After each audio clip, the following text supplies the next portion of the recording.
여러분 건강 조심하세요. 제가 올해는 진짜 건강 때문에 되게 여러 가지로 고생을 하는 것 같습니다. 제가 얼굴이 붉고 코가 먹은 이유가 비염이 엄청 세게 걸려서 제가 지금 정신을 못 차리고 있는데 저의 목소리를 이해해 주시면 감사하겠습니다. 여러분 먹는 거 참 중요하죠.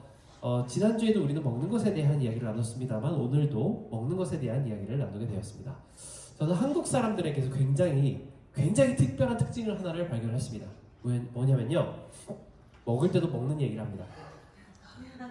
지지난주 한 3주 전인가 우리가 삼겹살을 구워 먹고 있었어요. 다 같이 이렇게 모여서 삼겹살을 구워 먹고 있었습니다. 저 삼겹살 너무 맛있고 정말 오랜만에 먹는, 다 같이 먹는 삼겹살이라 너무 행복합니다. 근데 삼겹살을 먹는데 막 옆에서 뭐 다른 먹는 이야기들을 하고 있는 거예요. 어디 뭐 맨하탄 어디를 가면 진짜 맛있는 식당이 있는데 거기 가봤냐 에서부터 시작을 해서 어떤 디저트 얘기, 어떤 차 얘기, 또 다른 고기 얘기, 또 다른 고기 얘기, 또 다른 고기 얘기들로 계속 이제 이야기들이 끊임없이 채워지는 것을 보았습니다. 와, 우리 한국 사람에게는 정말 먹으면서도 다른 먹을 것을 생각할 수 있는 그런 귀한 은사가 있다는 것이 놀라웠습니다. 우리에게는 먹는 것이라는 것이 사실 굉장히 중요합니다. 어느 정도로 중요하냐면은 어떤 프랑스 사람이, 어떤 프랑스의 그 저널리스트가 You are what you eat. 우리는 먹는 것으로 인해 어떤 사람인지 판별 난다는 이야기까지 했을 정도로 우리는 먹는 것이 굉장히 중요합니다. 그리고 우리는 그저 먹는 것이 내가 배가 부르고 아니면 내 입을, 내 테이스트를 충족해주는 거기에서 끝나는 것이 아니고 그 먹는 걸 가지고도 사람을 판단하는 데까지 이르게 된다고 합니다. 저 사람이 왜 저걸 먹지? 어떻게 저걸 먹고 마실 수 있지? 라는 판단을 하게 되게 되는 것이죠. 지난주에는 우리가 그런 종교적인 배경을 한번 살펴보았습니다. 왜 저 사람은 믿음을 가진 사람인데도 저걸 먹을 수 있고 왜 저 사람을 믿음을 가진 사람인데도 저걸 먹으면 안 된다고 얘기를 하는 것일까요? 세상 거의 모든 종교에는 먹고 마시는 것에 대한 율법이 있다고 합니다. 불교는 육식을 하지 않습니다. 템플스테이 해보신 적 있으신가요? 템플스테이 안 해보셨나요? 저도 안 해봤습니다만 저는 템플스테이를 할 생각이 없습니다. 제가 기독교인이라서만 그런 게 아니고요, 고기를 안 준대요. 계란도 안 준다고 합니다. 어떻게 그런 데를 갈 수가 있죠? 저는 납득이 가지 않습니다만 아무튼 불교는 육식을 하지 않는다고 합니다. 이슬람교는 돼지고기를 먹지 않습니다만 반대로 힌두교는 소고기를 먹지 않습니다. 제가 아는 어떤 시크교도인은 아예 비건으로 사는데 그게 몸이 굉장히 부담이 가는데도 불구하고, 그래서 막 그 호르몬 체계가 막 별로 안 좋다고 하던데도 불구하고 종교적 신념이라고 계속 비건으로 살아갑니다. 근데 되게 이상한 거는 그분 남편이 인디안 레스토랑 사장인데 거기 온갖 종류의 램고기도 팔고요, 치킨도 팔고 다 팝니다. 그러면서 자기는 안 먹는다고 되게 이해가 안 갑니다만 하여튼 그렇습니다.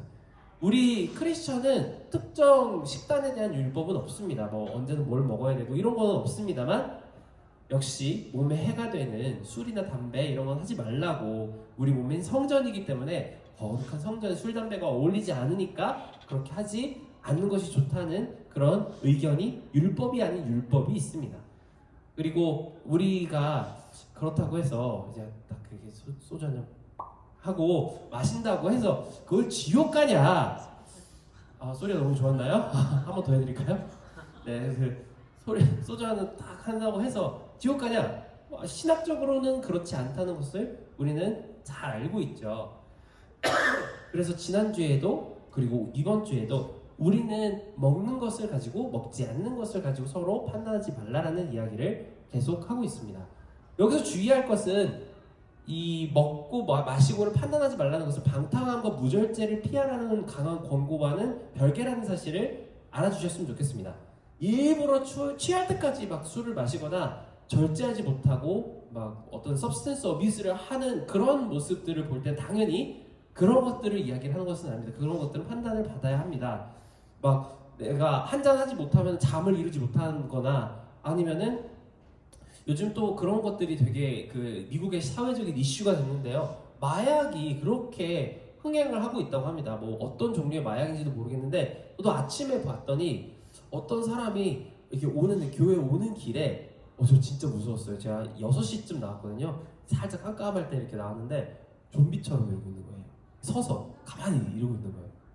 이거 너무 무서워가지고 저는 그 길을 지나서 가야 되는데 저 사람이 갑자기 막 소리 지르면서 저한테 뛰어올 것 같은 그런 공포감이 들어서 이게 한 블록 이렇게 건너서 이렇게 왔거든요.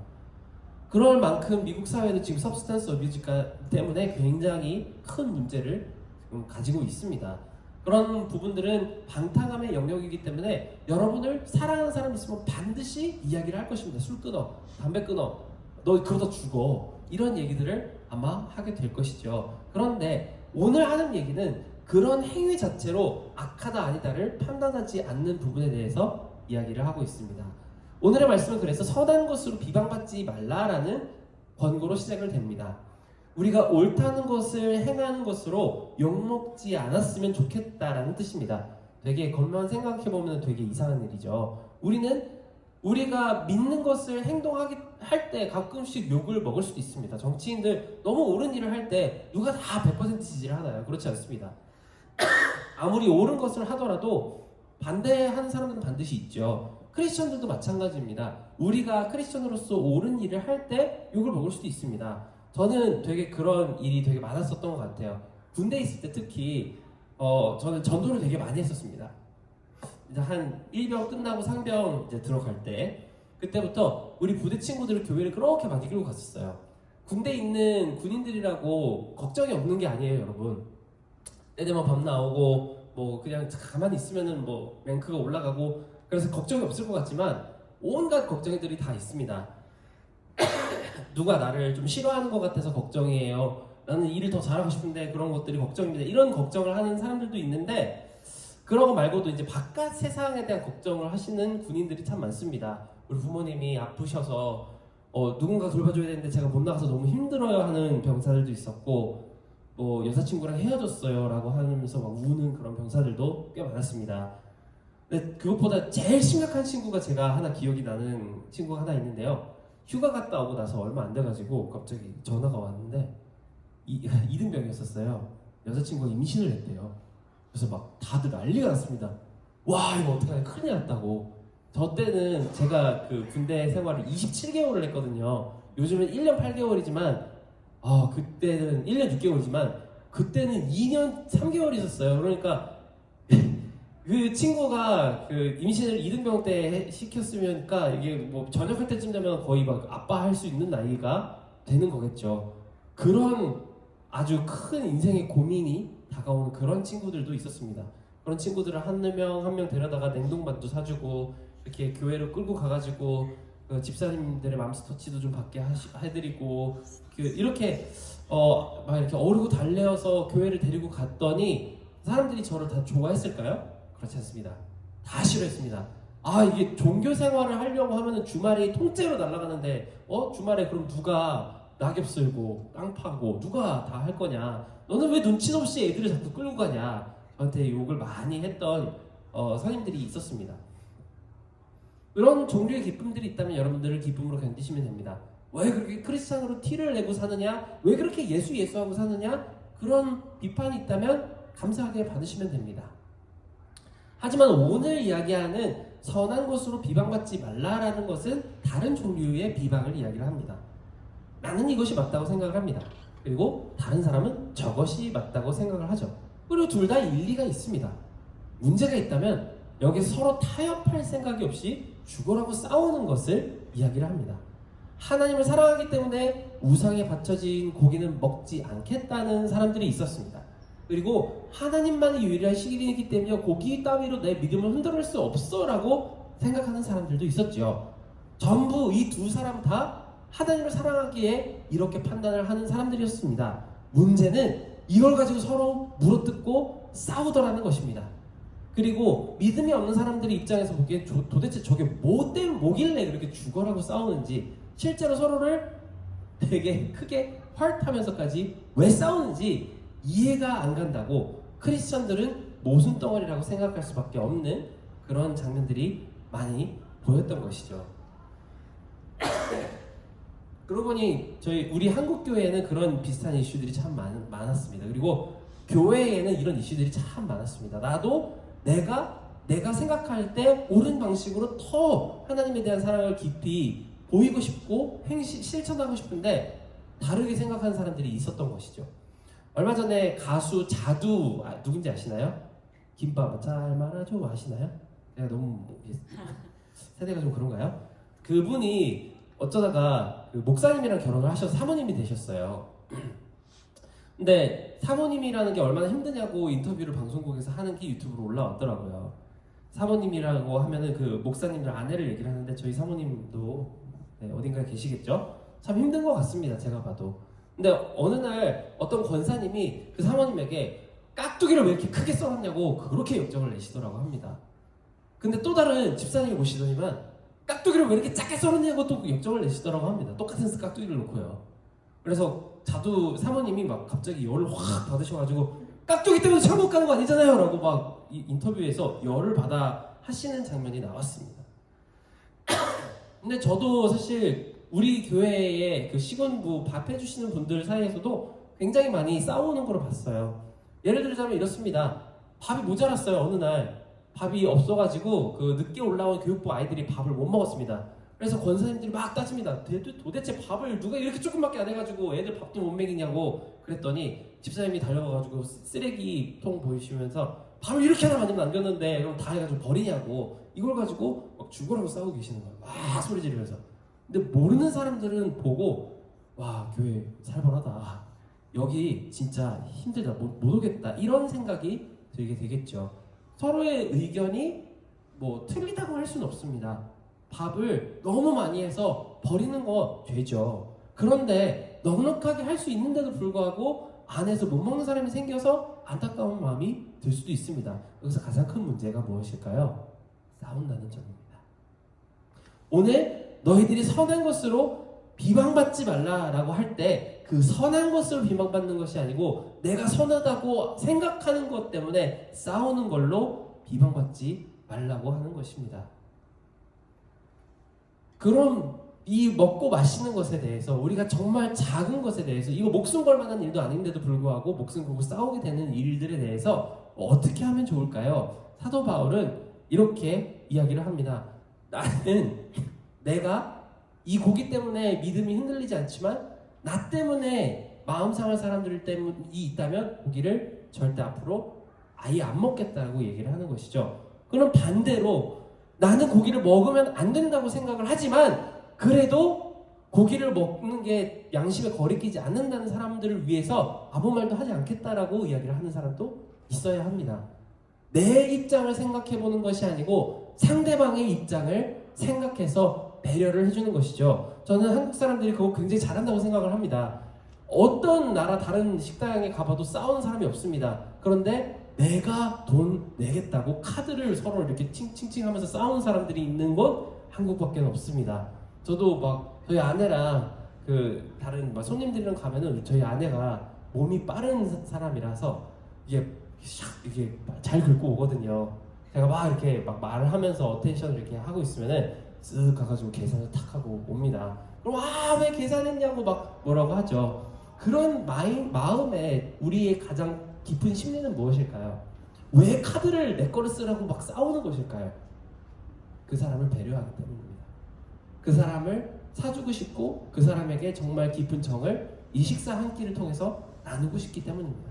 우리는 서로가 서로에게 잘해주려고 싸우는 이상한 문화가 있습니다. 근데 그것을 우리가 우리의 모든 삶 가운데 판단할 만한 모든 부분에서 우리가 생각한다면 우리는 결국 정말 우리의 선한 것을 가지고 비방받지 않는 굉장히 좋은 문화가 형성이 되게 될 것입니다. 나는 이렇게 생각하지만 너는 어떻게 생각하니? 그럼 그렇게 하자라고 하는 방식을 권고하는 것이죠. 그리고 이런 무의미한 것으로 싸우기 위해서 모이는 것이 교회가 아니고 훨씬 더 중요한 이유 때문에 우리는 이곳에 이 교회에 모인다고 강조를 합니다. 교회에 모이는 가장 중요한 이유가 무엇일까요, 여러분? 아마 제가 많이들 이렇게 뭐 개인적인 자리에서 교회의 가장 중요한 것이 뭘까요? 라고 질문을 한다면 아마 대부분 예배라고 대답을 하시겠죠. 뭐 예배가 굉장히 중요합니다만 요즘 시대에 한번 생각을 해보겠습니다. 온라인으로 예배를 드릴 수 있지 않나요? 온라인 예배 뭐 문제가 있나요? 한국에서 뭐 아니면은 미국에서 제일 유명한 목사님의 핫한 설교 듣고 막 빵빵한 음향이 있는 그런 찬양대에 찬양 따라 부르고 그러면 될 텐데 집에서도 할 수 있는 충분히 할 수 있는 그것을 할 수 있는데 왜 로케이션에 내가 일부러 꽃단장하고 나와서 앉아서 그렇게 예배를 드려야 하는 것일까요? 실제로 우리나라에 코로나가 시작이 되고 나서 10대 대형 교회 온라인 예배 참석자가 거의 3배 이상 폭증을 했다고 합니다. 우리 교회는 너무 작은 교회라서 온라인 예배를 할 수가 없거나 아니면은 목사님께서 그저 조그마한 방에서 그냥 줌 켜놓고 그냥 혼자 반주도 없이 그냥 예배 드리는 그거 보기보다는 큰 교회에서 인력도 많고 자원도 많은 그런 예배를 드릴 수 있는 그런 환경이 되니까 그렇게 예배를 드리는 사람이 굉장히 많이 늘었다고 합니다. 그럼에도 불구하고 이런 세대에 있음에도 불구하고 왜 우리는 교회에 모여야 하는 것일까요? 그 이유를 17절에 이렇게 이야기합니다. 성령 안에서 의와 평강과 기쁨을 누리려고 오는 것이라고 합니다. 1세기 기독교인들은 우리보다 모이기가 훨씬 더 어려웠습니다. 그리스도교 예배를 드린다고 소문이 나면 로마법에 따라 다 체포가 돼서 상체로 불에 타서 죽는 일이 실제로 있었습니다. 여러분 혹시 그리스나 뭐 이런 데 가보시면 카타콤이라고 하는 데가 있습니다. 혹시 아시나요? 무덤입니다. 그때 그 당시에는 뭐 공동묘지를 이렇게 지상에다가 막 이렇게 풀밭 해가지고 만들어 놓는 게 아니고 땅을 파고 사람들을 하나씩 이렇게 칸칸칸칸 해서 묻는 그런 풍습이 있었다고 합니다. 그런 카타콤에 아무도 없는 곳에 지하에 시체들밖에 없는 그곳에 정말 무서운 곳에 모여서 여기는 아무도 안 오니까 적어도 여기는 아무도 안 오니까 그곳에 모여서 예배를 드리던 그런 신앙 공동체들이 있었습니다. 왜 이 사람들은 그렇게 모였을까요? 왜 하수구 안에서도 모이고 왜 무덤에서도 모여서 예배를 함께 드렸을까요? 바로 함께 의와 평강과 기쁨을 누리는 것을 바랬기 때문에 그렇습니다. 이 세 가지를 우리는 반드시 알아야 됩니다. 우리가 왜 어떤 공동체에 오는 것일까요? 서로가 서로에게 의와 평강과 기쁨을 나누어주고 받기 위해서 오는 것입니다. 의라고 하면 우리가 아는 정의 구현이랑은 정말 다릅니다. 요즘에 막 그 뉴스 틀면은 되게 이상한 거 많이 보이더라고요. 누가 뭐 살인을 했는데 막 잡혀가지고 왔는데 사이코패스니 막 이런 얘기들이 막 뉴스에 나옵니다만 저는 그 무슨 내용인지 잘 몰라요 아직은. 그런데 밑에 댓글들을 보면은 막 정의가 뭐 살아있지 않네 막 이런 얘기들이 보입니다만 여기서 나오는 의로움이란 우리가 알고 있는 누군가가 죄를 지으면 벌을 받아야 된다는 의로움과의 관계가 없는 그런 다른 어떤 의미의 의로움을 이야기를 합니다. 어떤 의로움이냐면요, 모든 세상의 사람들은 하나님의 자녀들이고 하나님의 피조물이기 때문에 여러분들이 하나님의 자녀로서 살아가야 될 모든 권한을 가지고 있습니다.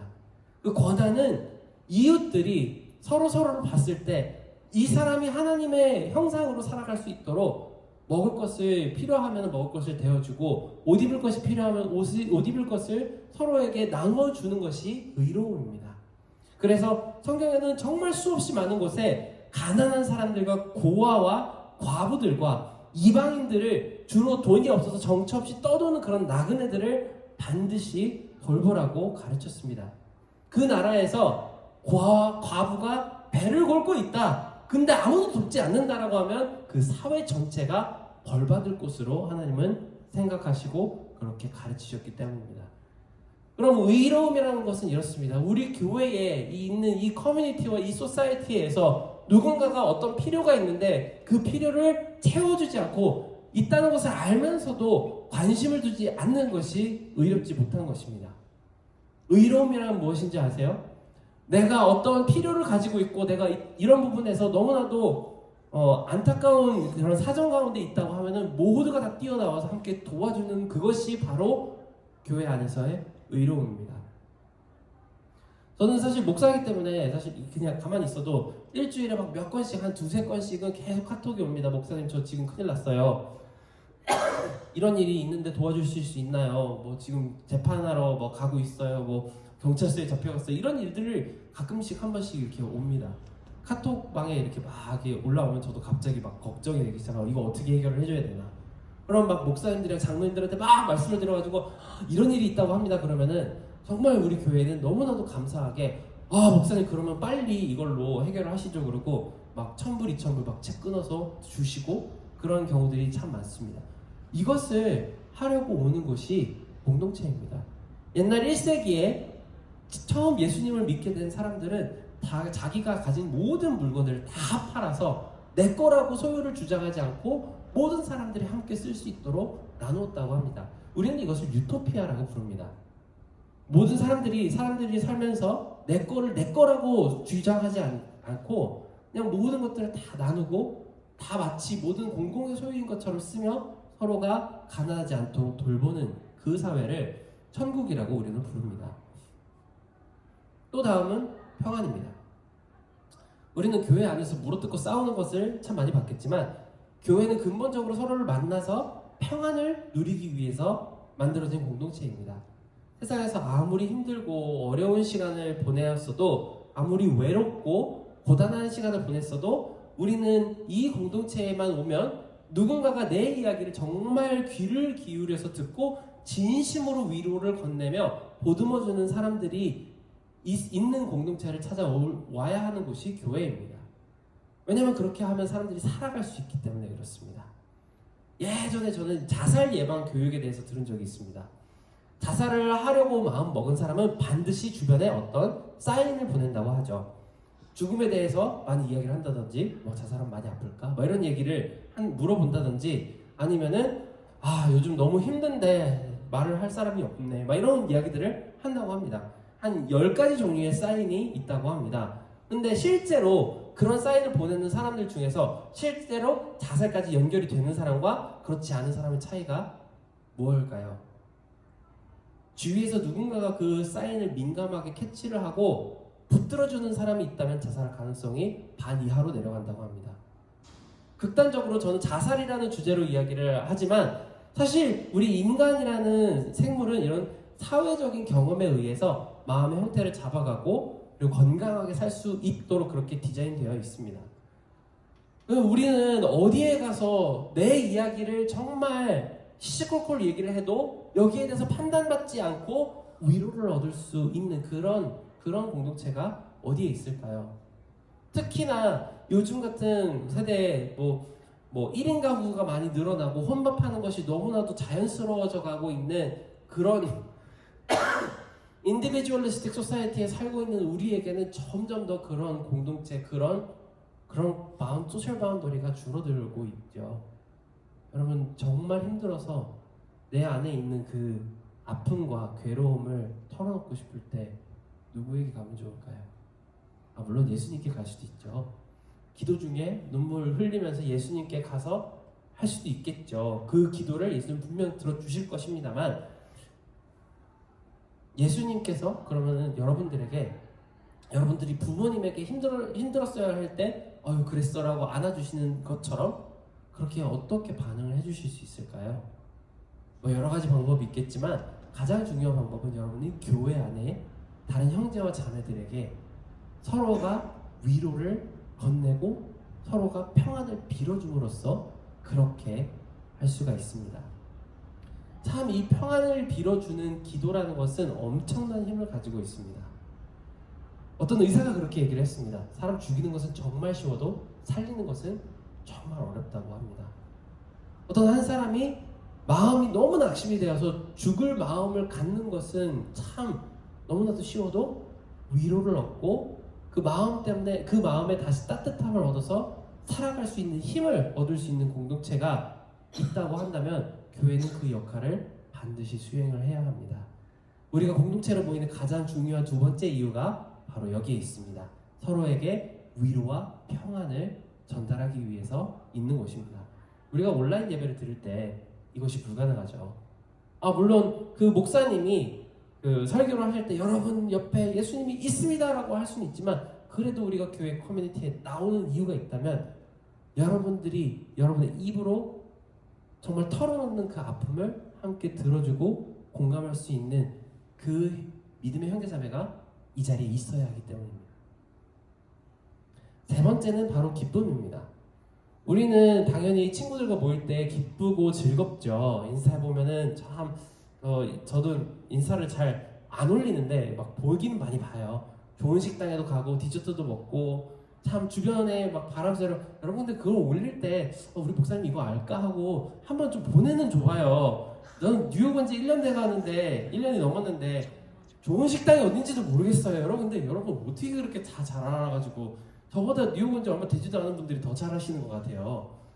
그런 즐거움이 있지요. 그런데 가끔 가다가는 그런 즐거움이 줄 수 있는 그 해갈의 시간이 굉장히 짧다는 것을 우리는 또 마음속에 안타까움으로 삼을 수밖에 없는 것 같습니다. 우리가 좋은 식당에 가서 식사를 하고 나면 그 식사에 대한 즐거움이 얼마나 오래 가죠? 빌을 받는 순간 와장창 깨지죠. 아우 기미더 빌? 그리고 딱 받으면은 와 진짜 요즘 빌 받기가 너무너무 힘듭니다. 너무 비싸죠? 그리고 왜 요즘 밑에는 그 팁을 왜 계산을 해서 주죠? 저는 그냥 제가 15% 계산을 해주고 싶은데 왜 그들은 20%, 25%왜 20% 요즘 그 룰이에요? 20%부터 시작하는 게? 다 그렇게 주던데요? 이게 서클을 하라고 이렇게 하더라고요. 빌 받으면 깨어질 것 같은 그 기쁨을 우리는 세상 속에서 누릴 때에 그 뒤에 오는 허무감 때문에 사실 굉장히 많이 어려워합니다. 그럼 교회에서 사람들이 모였을 때 느낄 수 있는 그 기쁨은 세상에서 우리가 사람들끼리 모여서 맛있는 거 먹고 좋은 데 가며 즐거운 시간을 보낼 때의 그 기쁨과 근본적으로 여러분에게는 차이가 있다고 생각을 하십니까? 그런 것들을 느껴보셨습니까? 그것을 하기 위해서 모이는 것이 사실 교회 공동체입니다. 기쁘려고 모이는 거예요. 우리는 즐거우려고 모입니다. 어떻게 즐거움나요?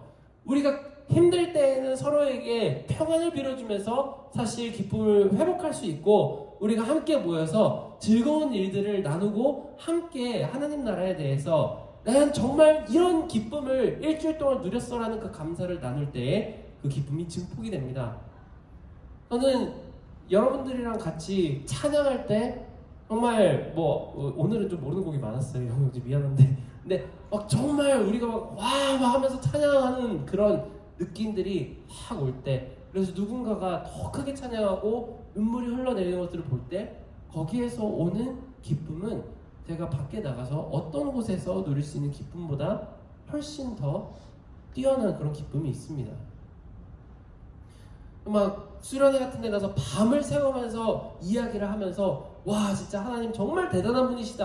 야 너도 그걸 어떻게 알았니? 라는 그런 간증들을 서로 나누다 보면은 왜 하나님께서 교회를 통해 기쁨을 누리라고 하셨는지 이해할 수밖에 없습니다.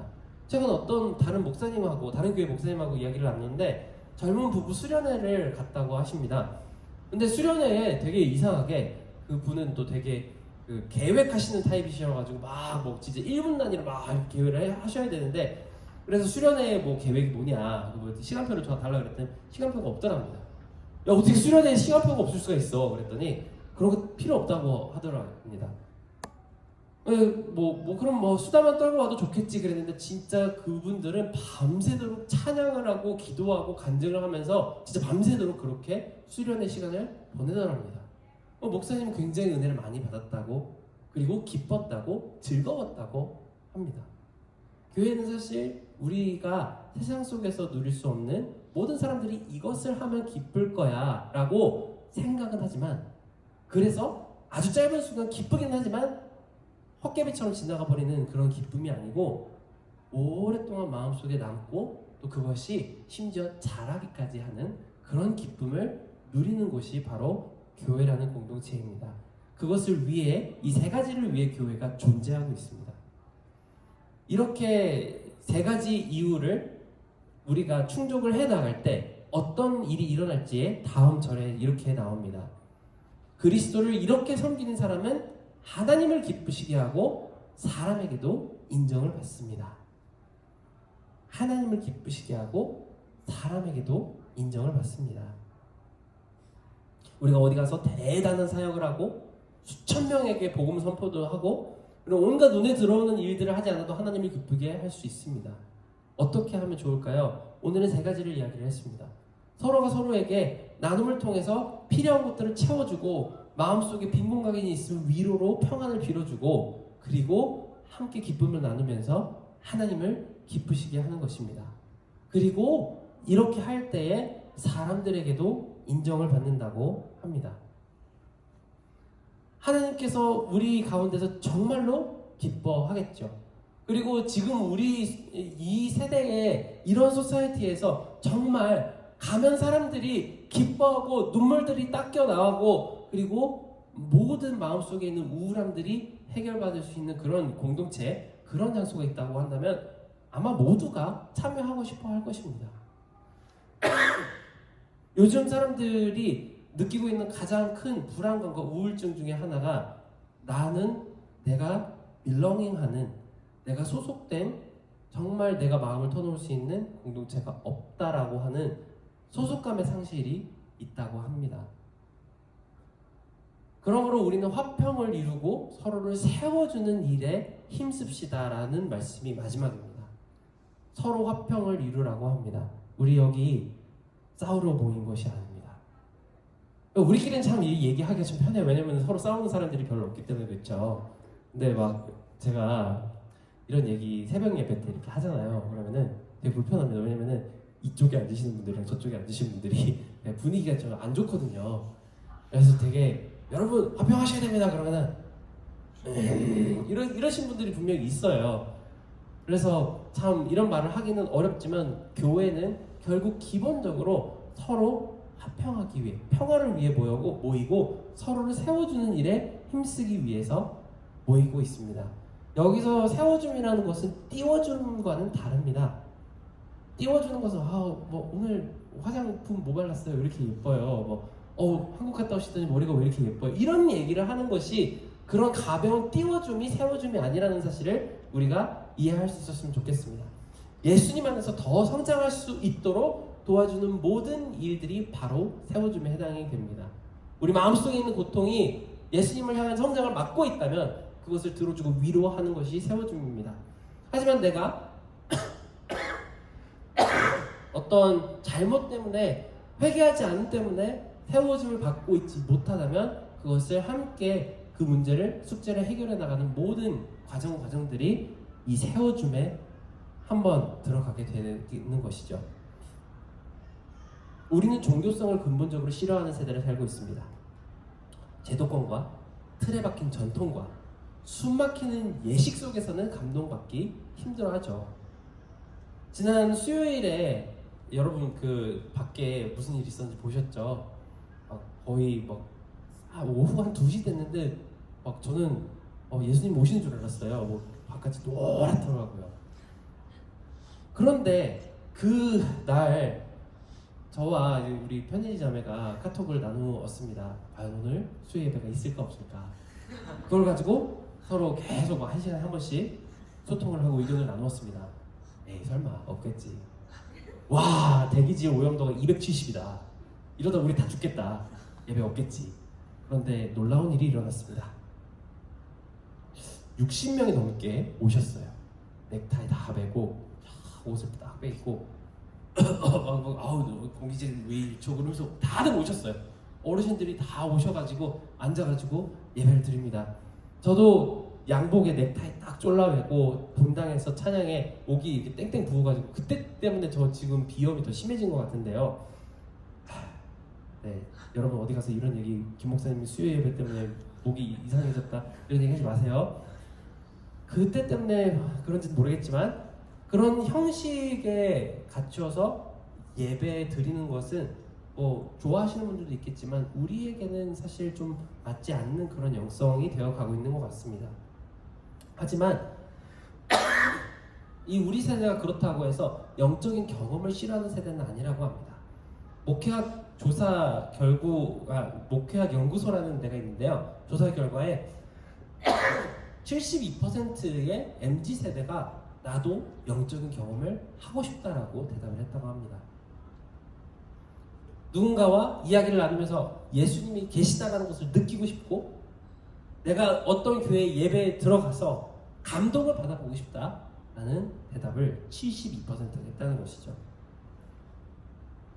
그리고 우리가 우리의 예배를 제가 설교를 얼마나 더 잘하고 이런 부분에서 드러나는 것이 아니고, 여러분들이 더 얼마나 찬양을 눈물 흘리면서 하는 것에서 드러나는 것이 아니고, 여러분 지금 옆에 앉아 계시는 형제와 자매들에게 얼마나 많은 의와 평안과 기쁨을 나누느냐에 따라서, 그에 따라서 우리 공동체 안에는 진정으로 성령님이 주시는 영적인 경험이 쌓여지게 될 것을 확신합니다.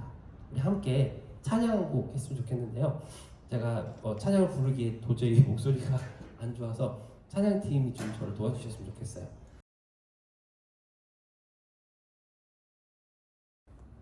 우리 옛날 찬양인데 부르신 곳에서라고 하는 찬양이 하나가 있습니다. 그 찬양을 함께 부르면서 정말 하나님께서 우리를 어떤 예배의 자리로 부르셨는지 함께 나누었으면 좋겠습니다.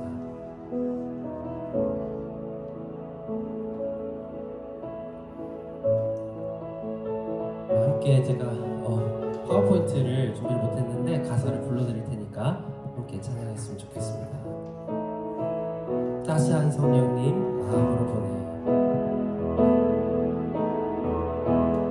따스한 성령님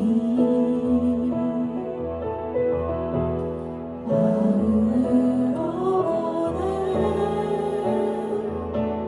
내 몸을 감싸며 주어지는 평안함 만족함을 느끼네. 사랑과 진리의 한줄기 빛보네. 사랑과 진리의 한 줄기 빛보네. 내 몸을 감싸며 주어지는 평안함. 내 몸을 감싸며 주어지는 평안함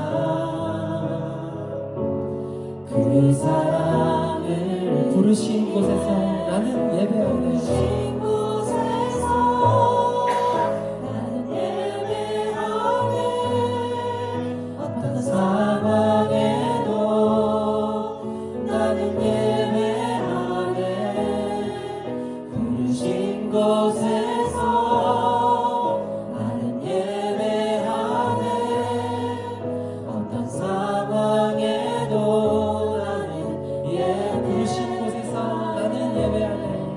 부르신 곳에서 나는 예배하네. 어떤 상황에도 나는 예배하네. 부르신 곳에서 나는 예배하네. 어떤 상황에도 나는 우리가 함께 기도했으면 좋겠습니다. 우리는 지금까지 교회에 나올 때도 그렇고 우리가 살고 있는 이 인생의 삶 가운데 만나는 많은 사람들, 우리 옆에 혹시 하나님께서 정말 어떤 너무나도 귀한 뜻을 가지고 세워두신 그 사람들을 정말 의와 평안과 기쁨으로 대하면서 그렇게 하나님을 만나갔는지, 아니면 서로 판단하며 싸우며 그 속에 있는 그 사람을 정말 사랑하지 않고 미워함 가운데서 우리가 시간을 보내지는 않았는지 함께 생각해보고 기도했으면 좋겠습니다. 사실 누가 맞는지는 잘 모르겠습니다. 내 의견이 맞을 수도 있고 다른 사람의 의견이 맞을 수도 있겠죠. 근데 그것은 중요하지 않습니다. 우리가 얼마나 서로의 다름과 서로의 생각의 차이를 놓고서도 그래도 사랑할 수 있었는지, 그리고 평안을 빌어주고 진심으로 대해줄 수 있었는지, 그것이 가장 중요한 것이라고, 그것을 위해서 우리가 이 자리에 모였다고 사도 바울은 하나님의 말씀을 듣고 우리에게 선포합니다. 우리가 이 자리에 와 있을 때 내 마음속에 더 많은 비판과 판단을 가지고 왔는지, 아니면 더 많은 사랑을 가지고 왔는지 함께 나는 생각하는 묵상하는 기도로 하나님 앞에 나아가도록 하겠습니다. 함께 기도하겠습니다.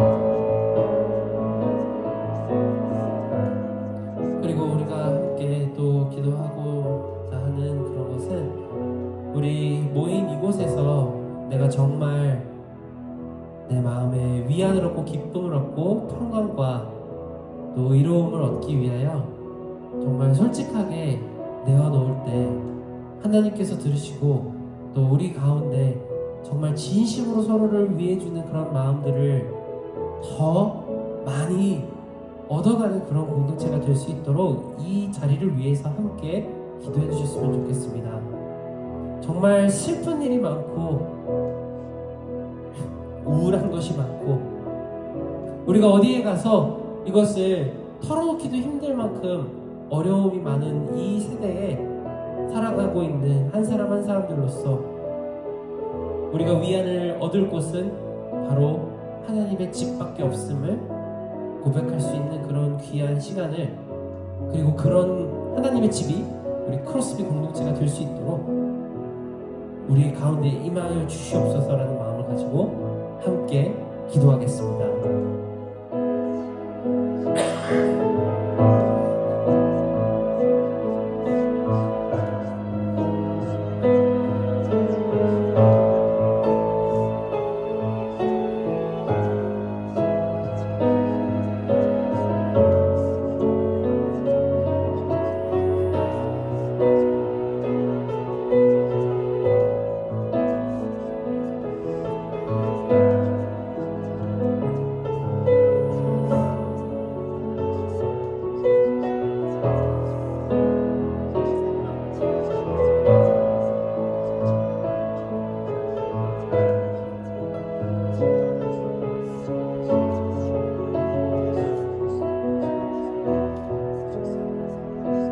사랑하는 하나님, 우리 가운데 하나님의 이 성령님의 마음을 주시어서 우리가 어떤 사람을 볼 때 판단하고 서로를 헐뜯고 누가 얼마나 옳은지도 모를 그 상황에서 내 의견 한번 관철시게 지켜보고자 정말 귀한 형제와 자매를 상처 주지 않도록 도와주시고 우리에게 주신 이 귀한 삶이라는 기회를 통해 더 많이 서로 사랑하고 평안을 빌어주고 또 예수님만을 누릴 수 있는 기쁨을 위해 함께 모이기를 너무나도 즐거워하는 그런 우리 모두가 될 수 있게 도와주시기를 간절히 바랍니다.